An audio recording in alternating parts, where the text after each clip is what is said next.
everyone, this is Boricua Binks, and welcome back to Let's Play Apollo Justice Ace Attorney. As always, I'm joined by Pharaoh. Say hello.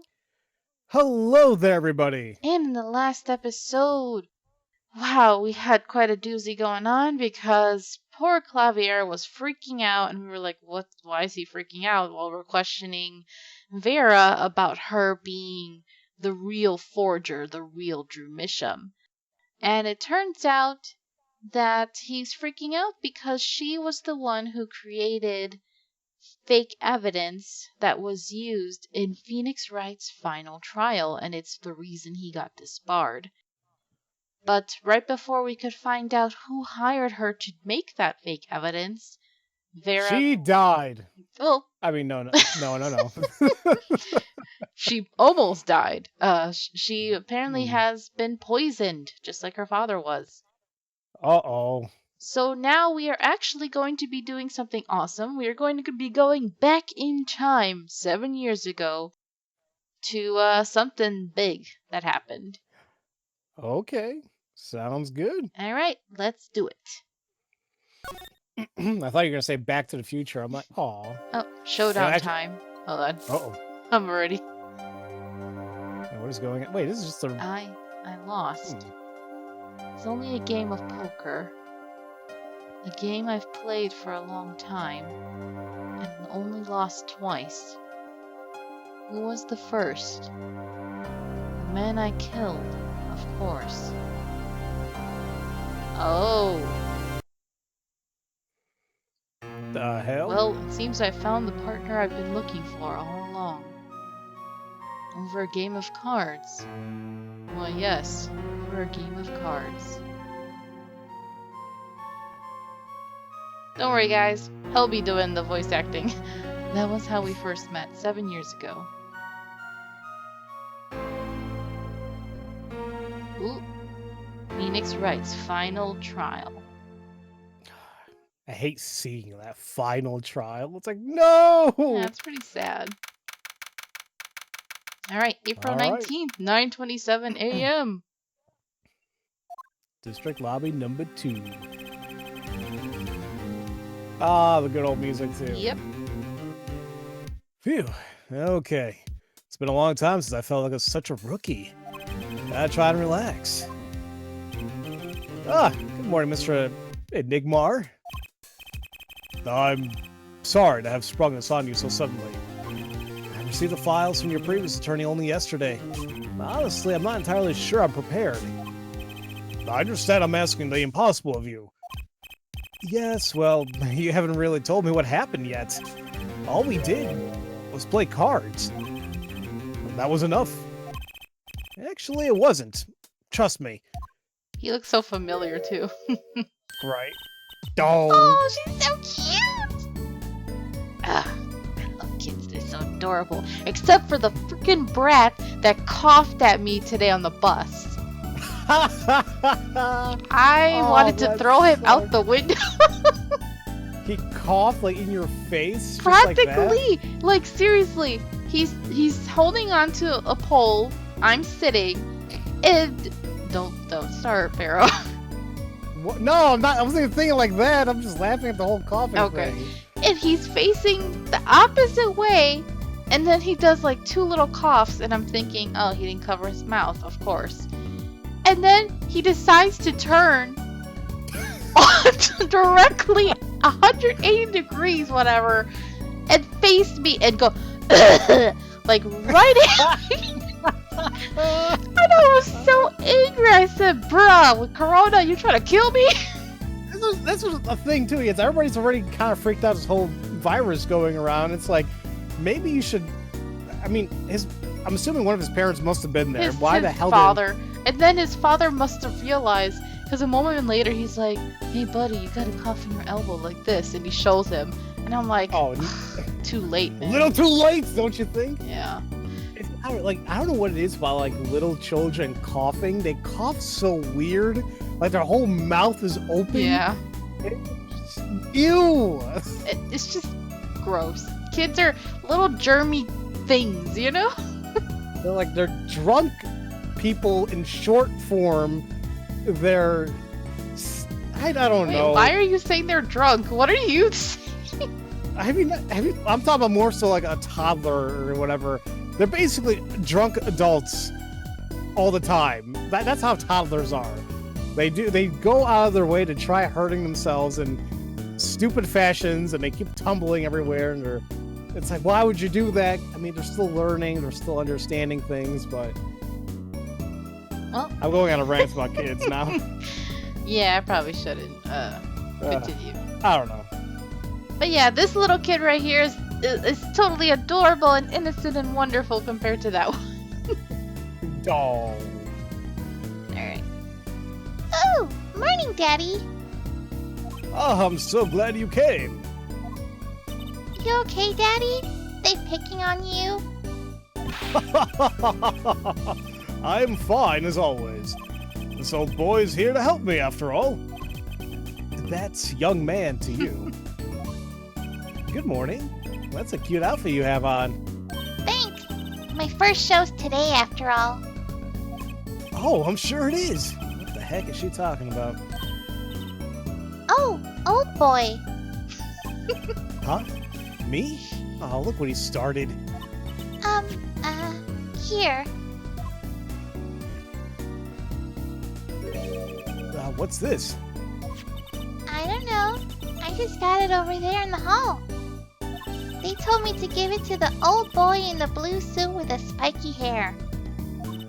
They said it was really important. What's this?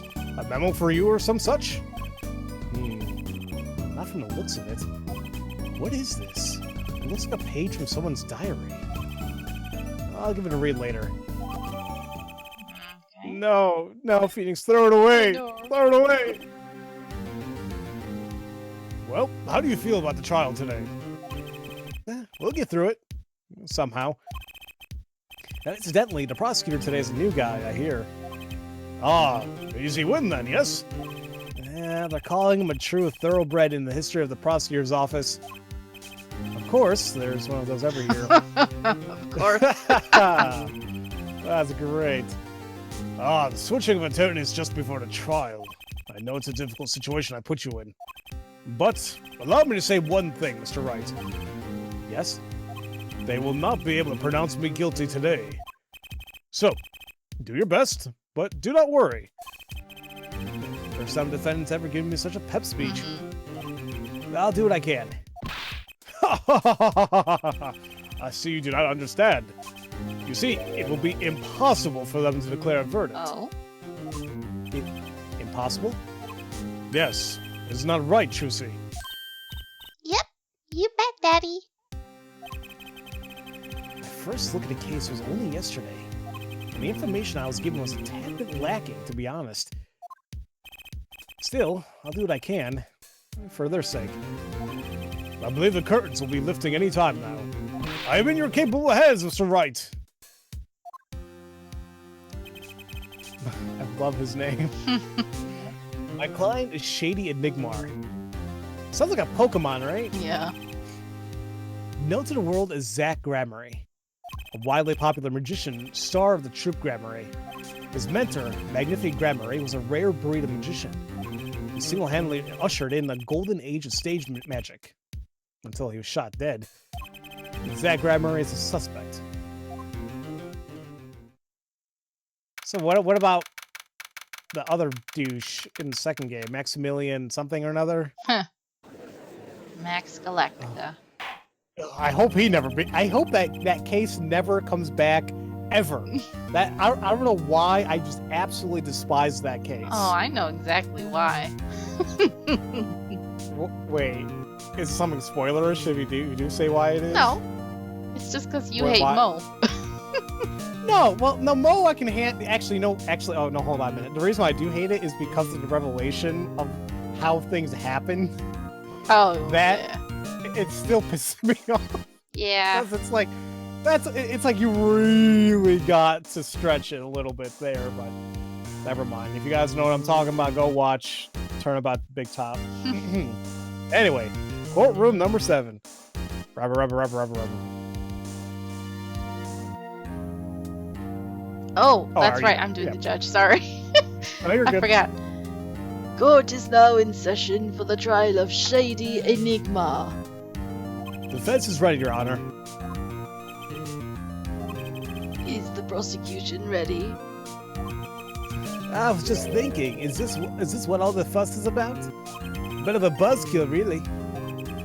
Buzzkill? Is this some new kind of crime? One of the worst. This is a trial, yeah? Where are the sweaty palms, the pounding hearts, mom's spaghetti? A cavernous concert's got 10 times the thrill this gig's got. Who were you again? Clavier again. Oh, really? I thought you were Eminem. I came to get the party started. Legally, yeah? Gavin. Defense attorney Christoph Gavins. Ah, figure my bro's more famous in this part of town. Clavier Gavin. Lead singer for the mega hit band The Hey, Gaviners. Phoenix actually knows. You're out of your league, rock boy. Ooh.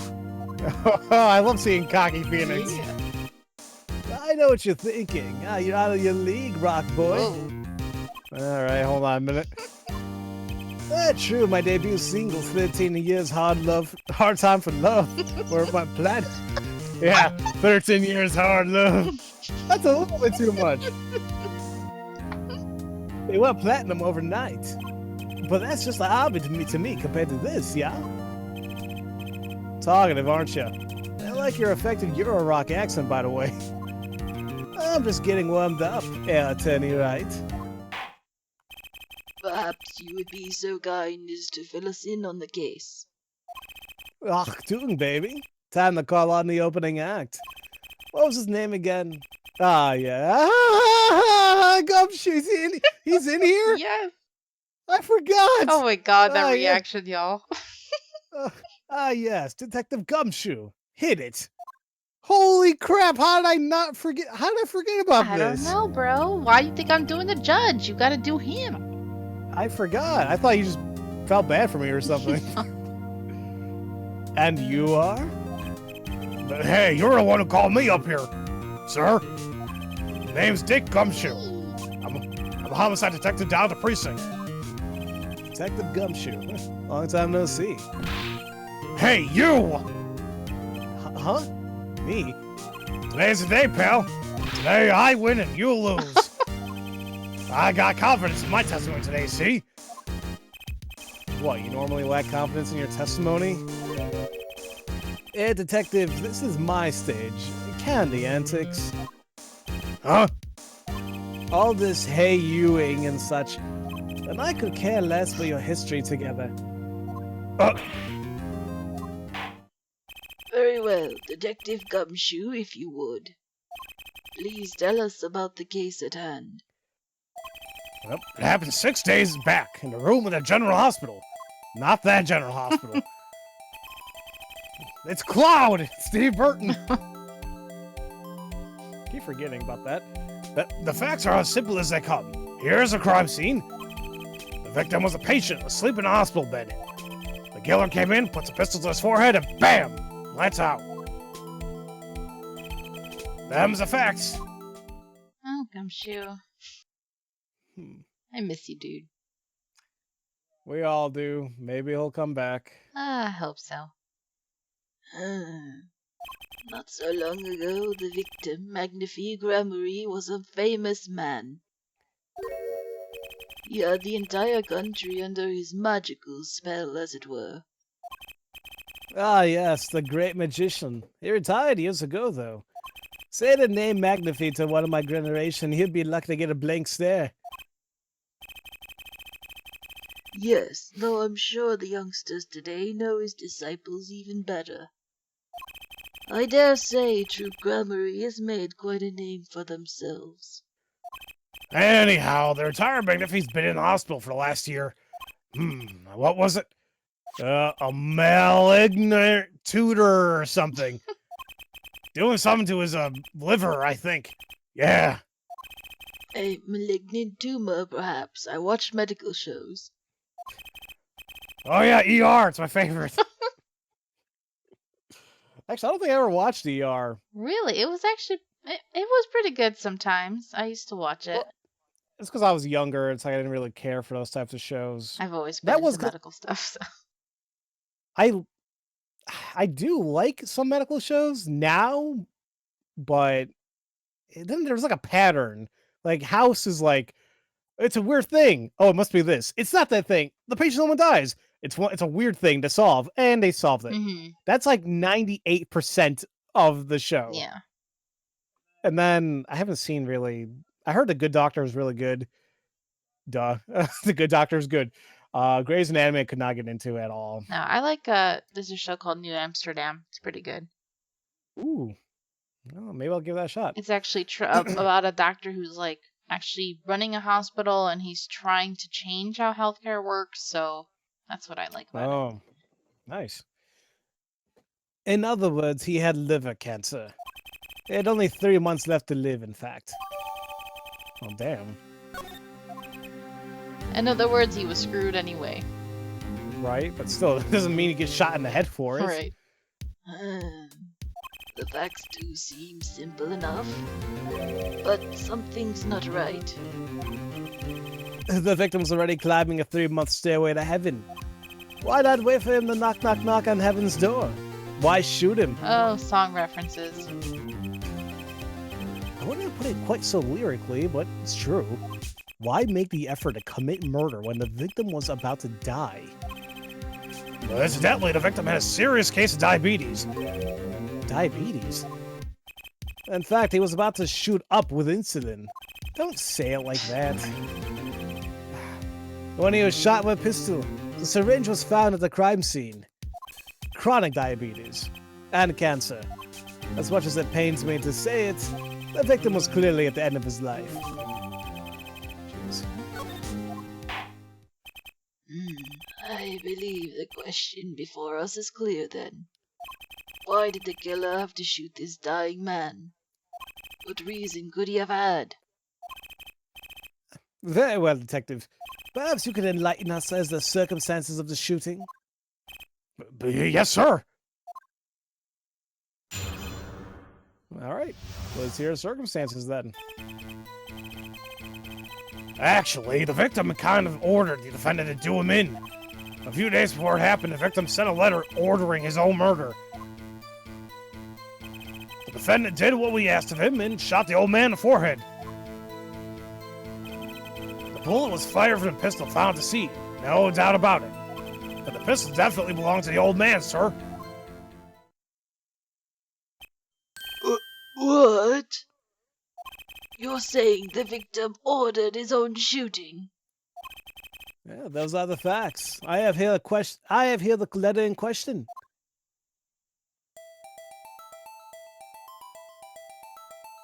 Oh, that went away so fast. Right. Well, we'll take a look at all this evidence because we haven't really gotten a chance to do so just yet. So Yeah. when we have a moment, we'll take a look at everything. Very unusual indeed. Although, could such a thing as a letter really cause one to pull a trigger, I wonder? I believe the answer to that question can be found at the end of the letter. Ah. You cannot refuse, and we both know the reason why. Detective Gumshoe, can you explain this to the court? Acting like freaking Don Corleone there. Mhm. Unfortunately, even the defendant won't say a peep about that bit, sir. You know, one thing bothers me about this. Why didn't he just say 11? Why have him come at 11:05 without some specific reason? Yeah, the devil is in the details there, attorney. His porn comes on at 10:55. He needs some time before. Wow, it doesn't take him long then, does it?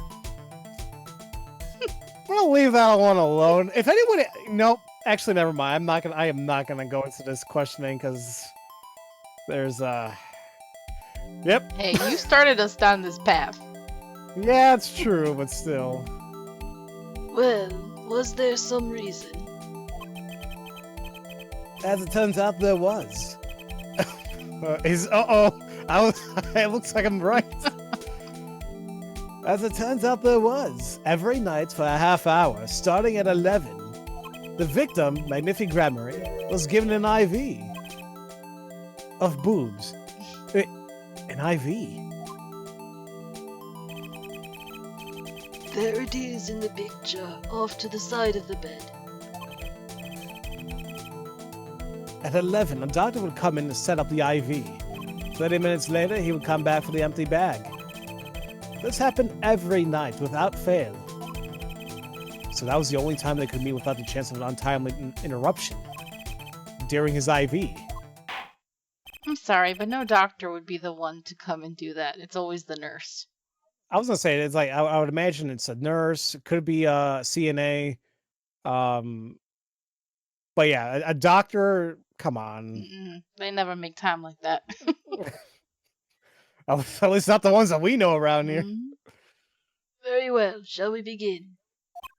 Mr. Wright, your cross-examination, if you would.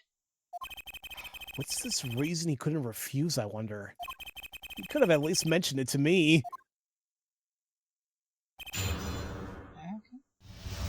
Alright. I want to take a look at the, Yeah, let's look at our evidence. the evidence. Okay, crime photo. Look, Gun, syringe, gunshot. wallet? 11 to 11:30. The notebook page.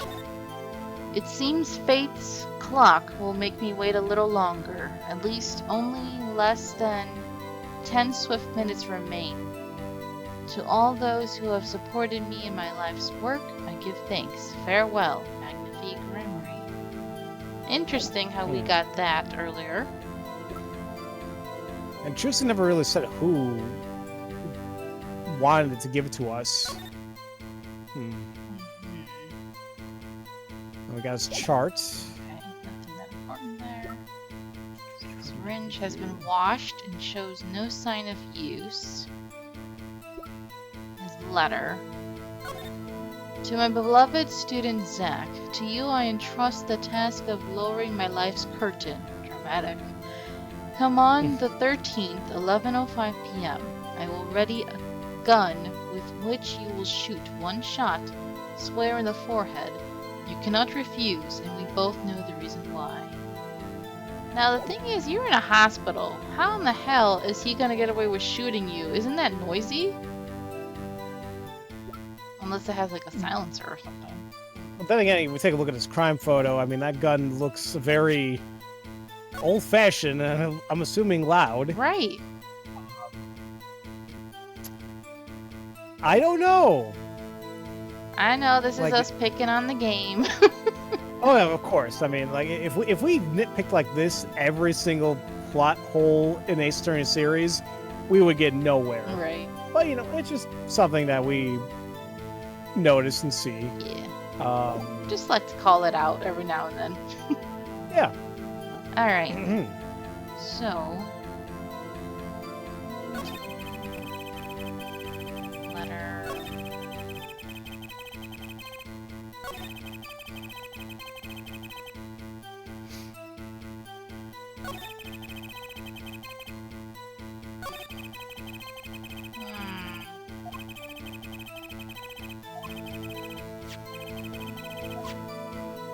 I'm not sure. Do you think we should do some pressing? That's what I'm thinking. I just don't know what to press on. 'Cause, like, my thing is, like, he sent him a letter, and then it's like, you know why you have to do this. So now I'm wondering, should we press on the statement that says he ordered his own murder, or that he did what he asked of him, shot him in his forehead? Yeah, it was those two I was looking at. Let's do the one about the shooting in the forehead. All right. How can you be so sure? Hey, you gotta learn to stop relying on people to do your thinking for you, pal. Learn to think for yourself. Get that noggin cranking. You fail to grasp the concept of questioning, detective. First, we got this letter. It says, shoot in the forehead. Loud and clear. I can see that, but I still wouldn't do it. Well, maybe you need to grow yourself a backbone, pal. And balls with it. Oh, You fail to grasp the concept of shooting people is bad, Detective. We also found the defendant's pistol at the scene. Traces of gunpowder residue shows that it had been fired recently. Well, Mr. Wright, as far as I can tell from looking at this photo, there seems to be no issue with the prosecution's claim. The photo? Maybe there's something in there I can use. So they're saying the defendant shot the victim in the forehead? I think there's a hole in the prosecution's argument. Clearly, Mr. Nigmar. Alright, well, if you look clearly, there's something else there with a hole in it.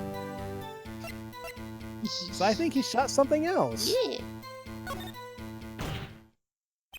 Looking at this photo graph, another possibility doesn't make me laugh occurs to me. Oh my God. That was really forced. That I'm sorry. Oh boy. Yes? What does the letter tell us? That the defendant had a reason he couldn't refuse his teacher's wishes. Bingo, pal! That's why the defendant popped him in the forehead. You are a detective. Say, never mind. It's gumshoe. I'll cut him slack. Mm-hmm. Oh, the defense disagrees. You see, the defendant had another choice he could make. Objection! What, and you proved that with this photo? I can prove he had a choice, yes. The defendant might have fired like he was ordered, but he didn't shoot the victim's forehead. Well, let's hear what you're thinking, Mr. Wright. If he didn't shoot the victim's forehead, what did the defendant shoot? He shot the clown. Aww. A clown doll? Now take a closer look. See? It's been shot in the forehead, too. There's a hole in its forehead. Yes, and a hole in the prosecution's claim. Objection! Ha! I suppose you have a reason as to why he shot the clown doll? He didn't just shoot the doll. He shot the doll's forehead. His forehead. Ah! Now let's read the orders once more, shall we? You will shoot one shot square in the forehead. Which is exactly what he did. He shot the clown doll square in the forehead. Ooh, nice little loophole there. Alright, actually guys, we will have to end this episode right here. Thank you so much for watching. This section of the game is gonna get even juicier next time. And until next time, have a nice day. Have a great day, everybody. Thanks for watching. If you enjoyed this video, please leave a like and subscribe if you haven't already. And also make sure to ring the bell for notifications for new episodes. You can follow me on Twitch, where I stream every week, and also follow me on Twitter for updates. Until next time, have a nice day. Adios!